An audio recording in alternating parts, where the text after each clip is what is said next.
Hello, good morning. Today we will see next topic from forensic medicine, that is legitimacy. Legitimacy is important because it is asked in exam as 5-mark short note. It is commonly asked as a 5-mark short note. So we will see in detail about legitimacy. So legitimacy, I'll just define it. Legitimacy is a status of a person in lawful wedlock. Status of a person in lawful wedlock. Law assumes every child to be legitimate if the child is born during the continuation of a valid marriage, or even after husband death if the child is born within limits that is consistent with the normal gestation. I will just explain it in Marathi so that it will be easy for you to understand. See, I will just explain it with the example. समजा दोघांचं लग्न झालं आणि लग्न झाल्यानंतर समजा 4-6 महिन्यामध्येच तिची delivery झाली. लग्नानंतर 4-6 महिन्यामध्येच डिलिव्हरी झाली. So that period is not matching, म्हणजे त्यांच्या लग्नापासून ते डिलिव्हरीपर्यंतचा period, that period is not matching with the gestation period, with the period of normal gestation. म्हणजे she might have had the sexual intercourse before the marriage, and that's why that child will be considered as illegitimate child. What we call it as, in simple word, we call it as bastard child. अनैतिक संबंधातून जन्माला आलेलं, that is illegitimate child. तर and another example, this is the one example. And another example, समजा असंही होऊ शकतं की लग्नानंतर नवऱ्याचा मृत्यू झाला, काय अपघाताने आजाराने अचानक त्याचा मृत्यू झाला, आणि त्याच्या मृत्यूनंतर त्या स्त्रीला जर 9 महिन्याच्या आत, मृत्यूनंतर 9 महिन्याच्या आत जर डिलेवरी झाली, that can be considered as legitimate baby. पण त्या मृत्यूनंतर वर्षभराने किंवा 10-12 महिन्यांनी अशी जर डिलेवरी झाली तर it will be considered as illegitimate child because she might have the sexual intercourse with some other person, and that's why the child will be considered as illegitimate child. That I will explain you in the immediately next point, that is illegitimate child. If you got the meaning of legitimate child, or how the person is considered to born in the lawful wedlock. So law assumes every child to be legitimate if that child has born during the continuation of a valid marriage, or even after husband death if the child is born within the limits consisting with the normal gestation. Now second is illegitimate child. What is illegitimate child? If the child has born out of lawful wedlock, just I have given you the 2 examples. So not within the competent time after dissolution of marriage or after the death of the husband. Just I told you, after the death of the husband or after dissolution of the marriage, म्हणजे घटस्फोट झाला आहे किंवा दोघे एकमेकापासून विभक्त झालेत, वेगळे झालेत, आणि त्याच्यानंतर जर she undergoes delivery and that period not consisting with the there time of separation and birth of the baby, so that baby will be considered as illegitimate child. Then born within lawful wedlock when procreation by husband is not possible. म्हणजे असे होऊ शकतं की त्या पत्नीला लग्नानंतर तिला एखादं मूल झालं, डिलिव्हरी झाली, पण that husband is proved to be either sterile or impotent or any illness which is causing sterility or impotency. Got, म्हणजे त्याला मूल होऊच शकत नाही, तो ही इज आयदर स्टराईल और इम्पॉर्टंट, दोनपैकी काही पण, तो एकतर स्टराईल असेल किंवा इम्पॉर्टंट असेल, आणि अशा कंडिशनमध्ये पण जर तिला मूल झालं, that will also be considered as illegitimate child because her husband is not capable of reproduction. So we'll see what is the medical legal importance, what is the medical legal aspect of this legitimacy. So first is nullity of marriage. So एखाद्या नवऱ्याला, समजा नवऱ्याला इम्पोर्टन्सी असेल किंवा काही व्हेनरल disease असेल किंवा any condition like insanity, mental condition, pregnant at the time of marriage by other person. Just at the beginning I gave you the example. म्हणजे अशी जर कंडिशन असेल की लग्नाच्या वेळेसच ती प्रेग्नंट असेल, किंवा दोघांपैकी एकाला इम्पोर्टन्सी असेल किंवा एखादा व्हेनरल डिसीज असेल, that can be considered by law, that can be considered as a cause for nullity of marriage. And secondly, divorce. Divorce, intrauterine age of child. If the intrauterine age of child is more than period of access between the parents, what I told you the example in the beginning. लग्नापासून डिलेवरीचं अंतर हे normal gestational पिरियडपेक्षा जर कमी असेल, that means she has undergone sexual intercourse before the marriage, that can be the ground for divorce. And third is inheritance. Inheritance. Only legitimate child can inherit the property of its parents. If the baby is legitimate, then only that legitimate child can only inherit the property. म्हणजे तोच खरा वारसदार म्हणून लागू शकतो प्रॉपर्टीवर. Illegitimate child cannot inherit the property of its parents. So this is in short about the legitimacy. It's a short topic. You got the meaning of legitimacy. So it is a status of person in lawful wedlock. Now we'll go to the next very big chapter, sexual offenses. Sexual offenses are divided into two types. Sexual offenses are divided into two types. One is natural, where the natural sexual intercourse is performed, where the vagina is penetrated by the penis. That is the natural sexual intercourse is performed in these offenses. That is called as natural sexual offenses. The examples are rape, incest and adultery. We will see in detail. And unnatural where this natural sexual intercourse of between male and female, that is by if the vagina is penetrated by the penis, that is natural. Other than this natural route, if some other methods for this gratification have been followed, sexual gratification have been followed, these conditions or these offenses will come under unnatural sexual offenses, where the natural sexual intercourse has not taken place. Examples are sodomy, I will explain in detail, buccal coitus, tribadism and bestiality. All these are the examples of unnatural sexual offenses. These are asked as a 2-mark question. Any of them like incest, adultery, these are natural, and unnaturals like sodomy, buccal coitus, tribadism or bestiality, they can be asked as separate 2-mark question. So we will see the first natural sexual offense, that is rape. Rape, it is asked as a 10-mark long question. In question number 4, it is very commonly it is asked as a 10-mark long question. Now 10-mark long question can be detailed like how will you examine a case of rape victim, or how will you examine a case of rape असायलंट, म्हणजे संशयिताची तपासणी कशी केली जाते, किंवा पीडित महिलेची तपासणी कशी केली जाते. सो अशाप्रमाणे म्हणजे divided question can also come as short note 10-mark question. And also important, very commonly asked is medico legal aspect of rape. So rape has been explained under IPC 375. This 375 IPC can be asked as a 2-mark question. Rape can also be asked as a 2-mark short note as 375 IPC. So there will be question like this only, 375 IPC. So you should know what has been given in that. So in 375 IPC, the definition of rape has been given in detail.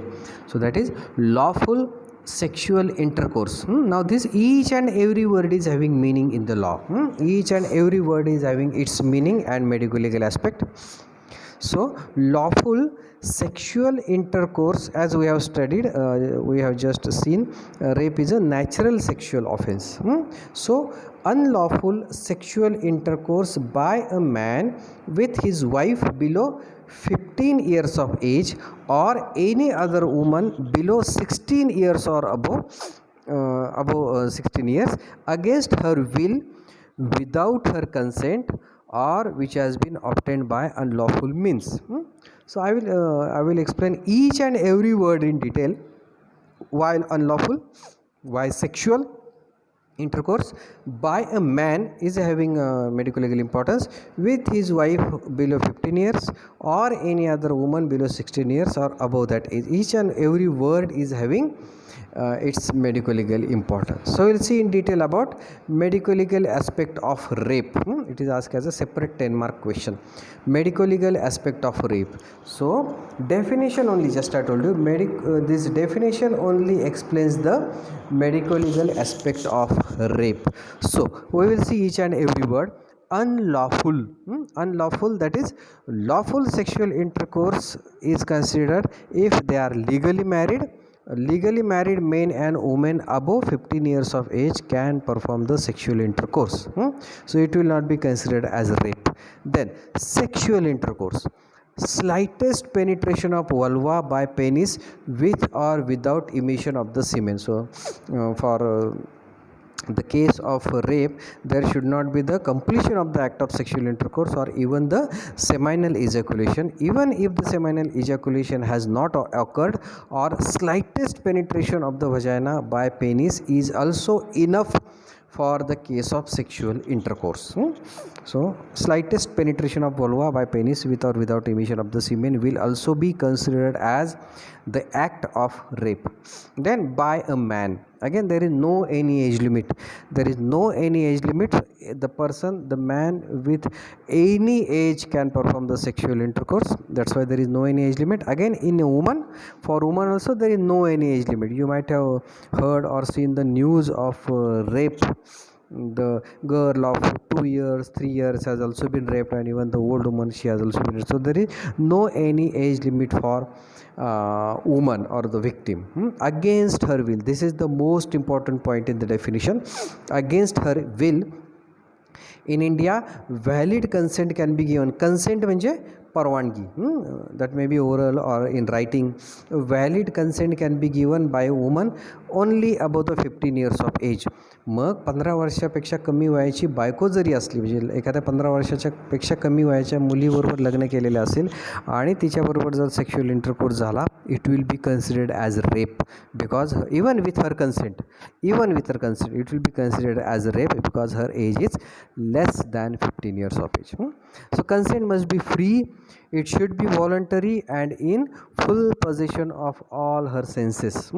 तर consent ती परवानगी पूर्णपणे शुद्धीत असताना आणि पूर्ण विचारांती दिलेली असावी. So consent must be free, voluntary and in full possession of all her senses. Then by force, sexual intercourse by a man, of unlawful sexual intercourse by a man of a woman against her will by force.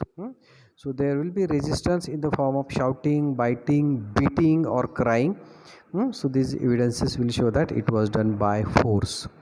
Now again, one very important, you got the medical legal aspect. Unlawful sexual intercourse by a man of a woman against her will by her force. So all these words explained in the definition, which are present in the definition, each and every word will explain the medical legal aspect of rape. So you will come to know the medical legal aspect of rape. Now we will see the examination of rape victim, which is asked as a separate 10-mark question. How to examine a case of rape victim. So there should be consent in writing. So if any woman or girl who is complaining of rape, she will be carried to the medical officer, she will be carried to the government hospital for her examination, for her medical examination.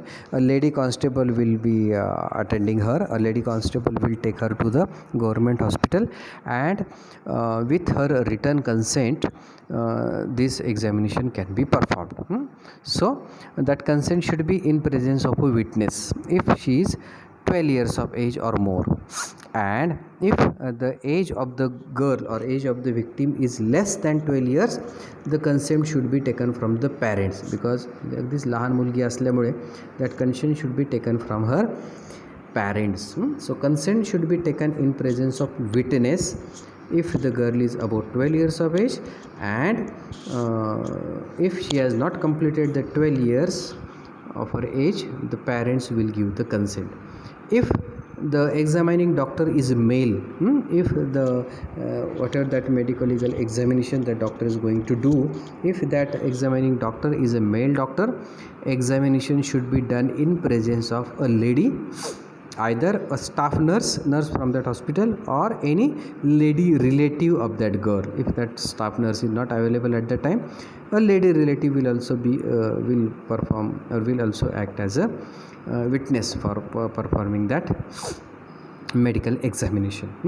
Now fourth important point is preliminary data. Now you have considered the age of the victim, you have taken the consent either from the victim or from the parent, you have taken the signature of the witness also, and if the male doctor is there, you have got that legally what that attendant is required, you have got that attendant also, and now you are about to start the examination. So while going with the examination of a rape victim, important thing is preliminary data. The whole preliminary data should be obtained from that girl or woman or that victim and from the attendant.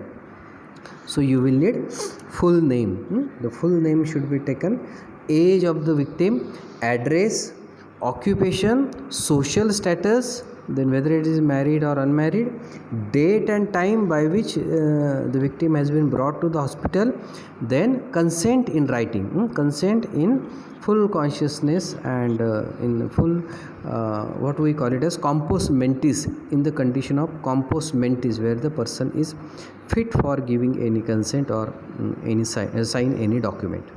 Then identification mark, whether there is any identification, काहीतरी जन्मतः खून असेल, तीळ, मोस वगैरे काही जखमेची खून, so whatever that identification mark is there, that should also be mentioned on the document. Then name of the nurse who is present, the attending nurse or that witness, her name should be written in full, and importantly name of the person who requested the examination, that can be a relative or that can be a police officer. So name of the person. So you will, while collecting the preliminary data, you will have to take all the details like name in full, age of the victim, address, occupation, social status, date and time by which she has been brought to the hospital and at the time when you are conducting the examination, consent, identification mark on the body, and name of the nurse present, and name of the person who requested the examination. Now fifth important point is statement. Fifth important point is statement. Statement is to be taken in her own words, म्हणजे ती ज्या शब्दांमध्ये तो जो काही घटनाक्रम झाला असेल, तिच्यावर ज्या पद्धतीने तिच्यावर हल्ला झाला किंवा ज्या पद्धतीने तिच्यावर रेप झाला आहे, सो ती जी काही ती घटनाक्रम सगळा सांगेल, that should be written in her own words and not in the our medical terminology or in manipulated words. It has to be written in the own words of the victim. Then how she was attacked, mode of attack, amount of violence used, and position of the assailant, position of the girl, all these things should be taken in writing in detail. Then while performing the examination, importantly pain, whether she is having any pain in the genitalia or anywhere in the body, maybe because of application of the violence or injuries on the body, or whether there is any discharge, and whether she changed her clothes after the act, after the rape, whether she has changed her clothes, whether she had taken the bath, or whether she had passed the urine. All these things should be taken in detail, because they will change or they will remove the important evidences. That's why that should also be asked her in detail. That is, whether she has changed her clothes after the act, whether she has undergone bathing, or whether she has passed the urine. Then another important thing is signs of struggle. If she has been raped by the application of the force, there will be signs of struggle. She will try to protect herself. She will have some struggling movements. That's why she will have some signs of struggle on her body. So her the signs of struggles will be present on her clothes and on her body. So there will be tears of the fabrics. कपडे फाटलेले असतील. There will be mud or grass, stains of blood or semen. Stains of blood might be because of that forceful penetration. There will be bleeding from the vagina, so there will be stains of the blood will be there on her, maybe on the inner part of the inner side of the thigh, or even on the undergarments, or even the stains of the semen will be there. If there are blood stains, go for grouping. Why grouping? Because you should know कि हे blood त्या विक्टिमचा आहे की असायलंटचा आहे.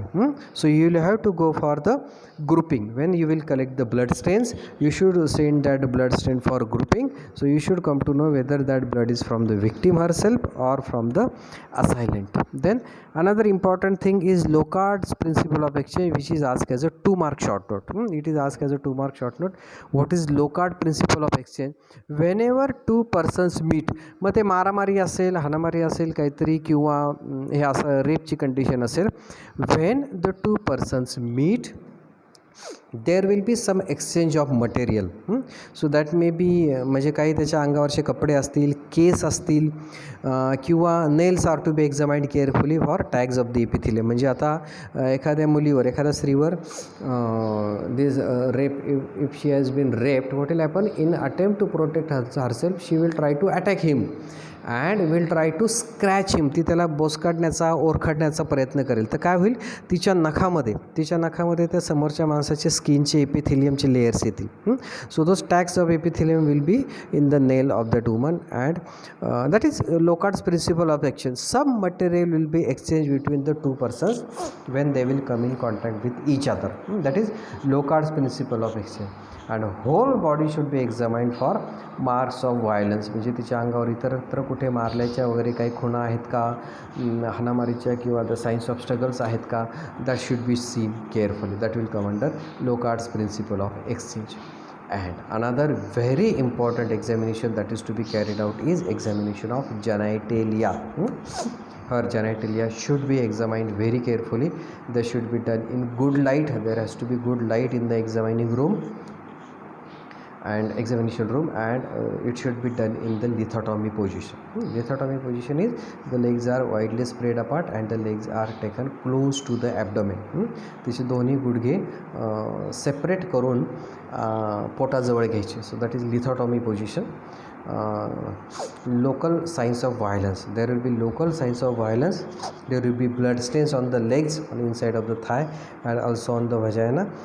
And also there will be a careful examination of pubic hair that will show the matting with blood or semen. Maybe because of blood discharge or seminal discharge, those pubic hair will be matted together.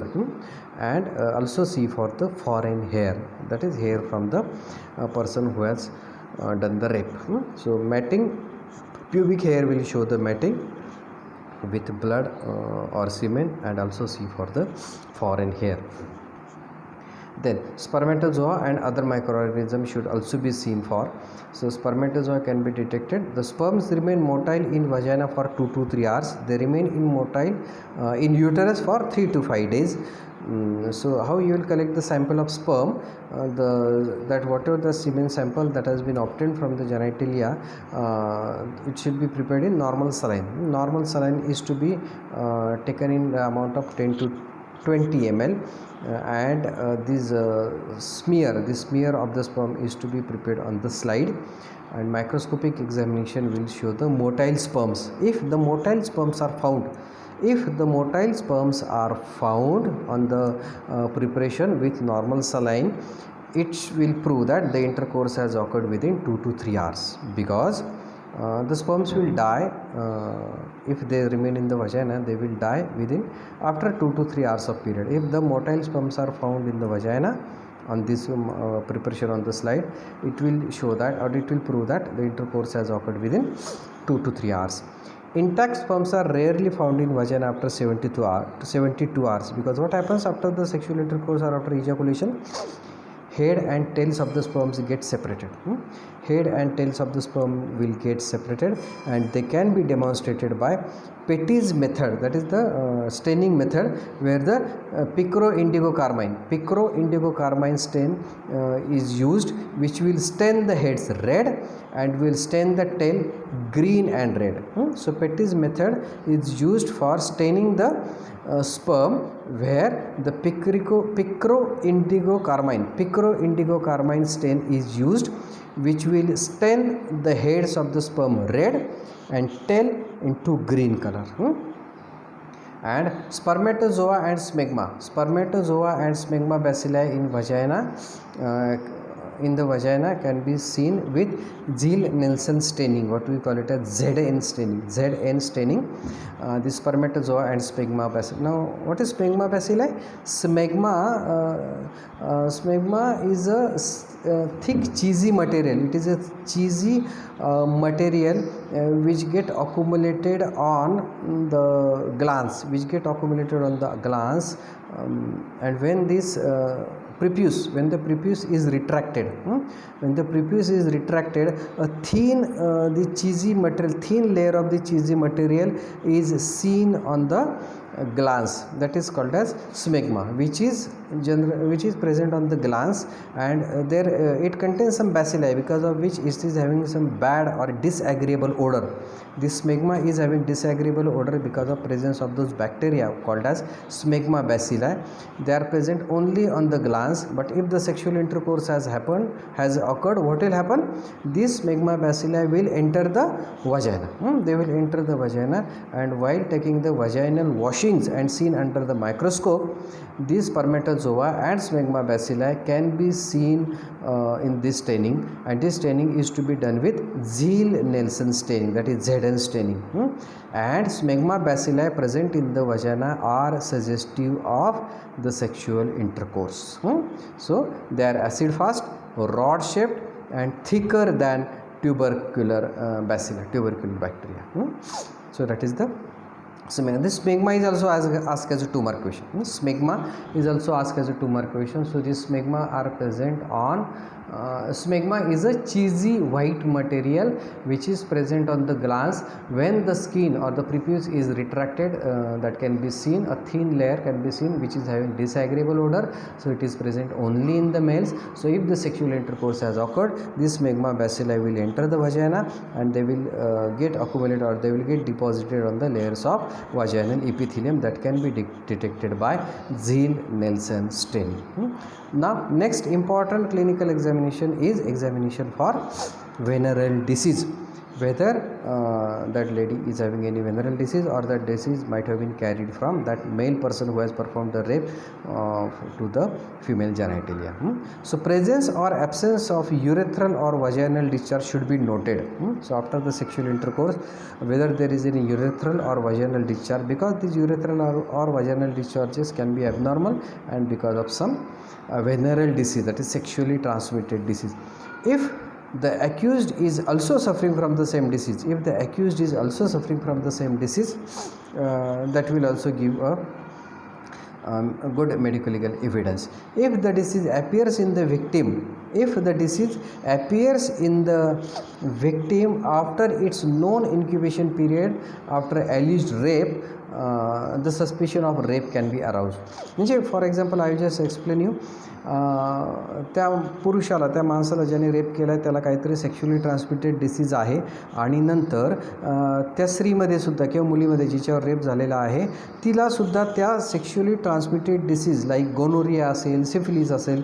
If such a gonorrheal discharge, I am just giving you example, such a gonorrheal discharge or such signs and symptoms of such a sexually transmitted disease or venereal disease have been found in the woman who has suffered or who has undergone the rape, तिच्यामध्ये पण जर त्याचे science and symptom चालू झाले, पण कधी? After the completion of that incubation period. Now you know incubation period, that entry of microorganism into the body and development of first clinical feature. So if she develops the clinical features after the known incubation period of the disease, you can go for the suspicion of rape. And if the victim is not suffering from the disease prior to the assault, म्हणजे ही घटना घडण्याच्या आधी तिला त्या venereal disease चे कुठले signs and symptoms नव्हते, but now she has developed the clinical feature, means it has transmitted, that person who has committed the rape has transmitted the disease to the lady or to the victim and has given rise to the manifestation, of course after the incubation period. Now you should know, for this purpose you should know the incubation period of different sexually transmitted diseases. So incubation period for gonorrhea is around 2 to 8 days. It can be as small as 1 day or as long as 15 days, that's 2 weeks. In case of syphilis it is around 2 to 8 weeks, and in case of chancroid it is around 3 weeks to 3 months. So if the disease appears in the victim after its known incubation period, after the alleged rape, it can be a good medical legal evidence. Now, next is injuries.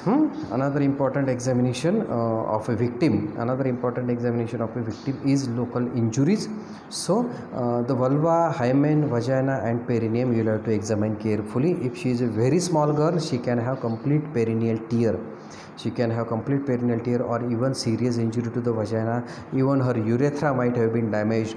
So vulva, external genitalia will be torn, hymen will be torn, vagina, and if she is a married woman, might be she has undergone sexual intercourse with her husband, or what we call it as she has previously undergone sexual intercourse so many times, and if such a woman has been raped, there will not be violent genital injuries. But if the what we call it as virgin, who has never undergone sexual intercourse, if such a girl or woman has undergone the sexual intercourse or has undergone the rape, there will be injuries to the vulva, to the hymen.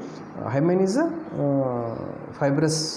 thick fibrous curtain like structure on the opening of the vagina. So the vagina will also be torn, vaginal epithelium will also have injury, and perineum can also be torn where the violence or very much power has been used. Recent rupture of the hymen, on local examination, if it shows that there is recent rupture of the hymen, it will be manifested as ragged tears at the periphery. So these tears of torn hymen will be seen hanging from the periphery. Then there will be edema, hemorrhage, and of course severe pain will be there. And because of that painful genitalia or painful injuries on the genitalia, she will have changed gait. म्हणजे तिची चालण्याची पद्धतच बदलून जाईल. Because of the severe injury to the genitalia, gait is broad based and painful. So she will walk with her legs apart because of the severe pain. पाय असे लांब लांब टाकून तिला चालायला लागेल. So the gait is broad based and painful. Rape on a woman who had not had any previous, just I told you, the rape on a woman who had not had any previous intercourse, the injuries will be more severe, and the woman who had the previous intercourse, who is married and who has undergone sexual intercourse on numerous occasions, or the lady who has undergone the normal, or what we call it as vaginal delivery, where the vagina is roomy, the opening is also very wide, where the injuries will not be so severe, there will not be even bleeding and all.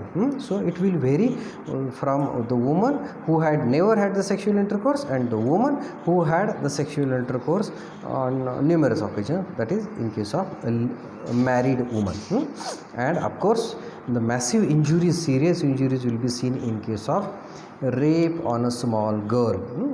म्हणजे अगदीच कमी वयाची मुलगी असेल, so there will be massive injuries will be seen on the genitalia. Now one very important statement that I have written in the board is, rape is an allegation which is easily made, hard to prove and hard to disprove. आता याचं खूप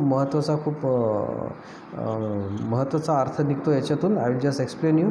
rape is an allegation which is easily made. म्हणजे कुठल्याही एखाद्या स्त्रीला ऑफिसमध्ये, तिच्या कामाच्या ठिकाणी किंवा कुठेही त्रास दिला, काही छोटं मोठं भांडण झालं, तर ती पोलीस स्टेशनला जाऊन काय आरोप करणार, यांनी माझ्यावर रेप केला आहे. म्हणजे आरोप करणं खूप सोपं आहे, नंतर खरोखर रेप झाला आहे की नाही हे प्रूव्ह करणं खूप अवघड आहे. आणि त्याच्याही पेक्षा अवघड काय आहे, it is very hard to डिस्प्रूव्ह.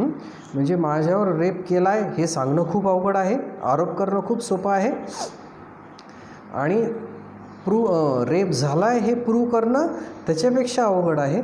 आणि सगळ्यात अवघड काय असेल तर डिस्प्रूव्ह. म्हणजे जर रेप झालेला नसेल आणि तरीही एखाद्या महिलेने असा आरोप केला असेल एखाद्या माणसावर, तिच्या एखाद्या जवळपासच्या कोणी एखादा वैरी असेल, भांडण झालेलं असेल शेजारी पाजारी, किंवा तिच्या कामाच्या ठिकाणी ऑफिसमधलं कोणी असेल त्याच्यावर जर आरोप केलेला असेल आणि तो जर त्यांनी रेप ॲक्च्युली केलेला नसेल, तर तो केलेला नाही हे प्रूव्ह करणं सर्वात अवघड आहे. So rape is an allegation which is easily made, hard to prove and harder to disprove. Now next important point is examination of accused, that we will see in the next lecture. So today it is enough for today. We have seen the medico legal aspect of rape as well as what clinical examination should be done. Medical legal examination should be done in case of rape victim, that we have completed today. So in the next lecture we will see medical legal examination of rape accused, संशयिताची कशी तुम्ही medico legal examination करणार. So today we have seen two topics. One very short topic, that is legitimacy, that is status of a person in lawful wedlock, and what are its medico legal importance. Then sexual offenses, natural and unnatural. In natural, the natural sexual intercourse has occurred between man and woman, that is the penis has penetrated the vagina. And unnatural, sodomy, buccal coitus, tribadism and bestiality, where the natural sexual intercourse has not occurred. Other practices have been performed, and in detail we have seen about the natural sexual offense, that is rape. We have seen the definition of rape, that is unlawful sexual intercourse by a man with his wife below 15 years of age or any other woman below 16 years of age or above that age against her will, without her consent, or the consent which has been obtained by unlawful means or by some force. So medico legal aspect, each and every word of the definition of the rape will give you idea about the medico legal aspect of age, that is unlawful sexual intercourse by a man of a woman against her will and by force. So we have seen in detail about the examination of a rape victim. There has to be written consent. If she is below 12 years of age, consent should be given from the parents. If the examining doctor is male, it should be done in presence of a nurse or relative of the girl or woman. Then preliminary data should be obtained. Statement should be taken in her own words. If there is any signs of struggle, see for the lockout principle of exchange, that is nails, tags of epithelium of the assailant, or any other exchange like any ornament or any tear of the fabric, blood stain, semen stain, if they have exchanged. And careful examination of the genitalia in good light. And then presence of venereal disease and careful examination of the injuries on the external genitalia. So this is about the rape and medico legal examination of a rape victim. Now in next lecture we will see examination of accused, संशयिताची तपासणी कशी करायची, that we will see in the next lecture. We'll stop here. Thank you.